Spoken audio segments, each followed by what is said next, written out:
नाज़रीन, आज का मौजू एक ऐसे खतरे की तरफ इशारा करता है जो खामोशी से सरहद पार हमारे खिलाफ तैयार हो रहा है। एक नया हथियार, एक नया इरादा और एक पुराना दुश्मन। मौजू है भारत का तोपखाना, अंदिफा या ATAGS जंगी जुनून। नाज़रीन, भारत ने हाल ही में advanced towed artillery gun system यानी ATAGS मुतारिफ करवाया है। यह हथियार भारतीय defence research and development organisation ने बनाया है और इसमें भारतीय फौज और टाटा एडवांस सिस्टम्स जैसे निजी इदारे भी शामिल हैं।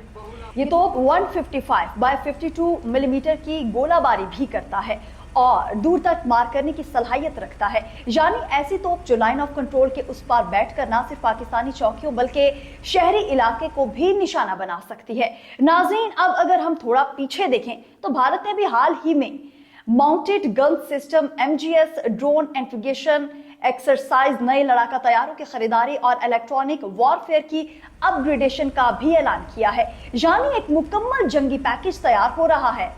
सवाल यह है कि ये सब कुछ किसके खिलाफ, किस सरहद पर, किसके शहरी इलाकों पे ये तोपें गरजेंगी?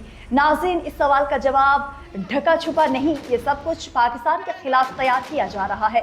ऑपरेशन सिंदूर में शिकस्त खाने के बाद भारत अब ऐसे हथियार मैदान में ला रहा है जिनकी खासियत ही दूर से हमला करना और तेजी से जगह बदल लेना है, यानी शूट एंड स्पॉट वॉरफेयर। ये वही हिकमत अमली है जिसके तहत भारत पाकिस्तान पर अचानक हमले करके बैनुल-अक़वामी सतह पर शोर मचाना चाहता है कि वो तो सिर्फ दिफा कर रहा था। मगर सच ये है नाज़रीन, ये दिफाई तैयारी नहीं बल्कि जारहियत की मंसूबाबंदी है। नाज़रीन, भारत की यह हथियार साजी कोई मामूली बात नहीं, ये खिते में अमन के खिलाफ खुला ऐलान है। ये एक ऐसी पॉलिसी का हिस्सा है जो दुश्मन को नीचा दिखाने के जुनून में ना सरहद का एहतराम करती है और ना इंसानी जानों का। क्या आलमी बरादरी इस खतरनाक रुझान का नोटिस लेगी या फिर एक और जंग का इंतजार किया जा रहा है? आपकी राय हमारे लिए बहुत अहम है। कमेंट सेक्शन में जरूर बताइएगा, क्या भारत का ये तोपखाना खिते में तबाही का नया दरवाजा खोलने जा रहा है?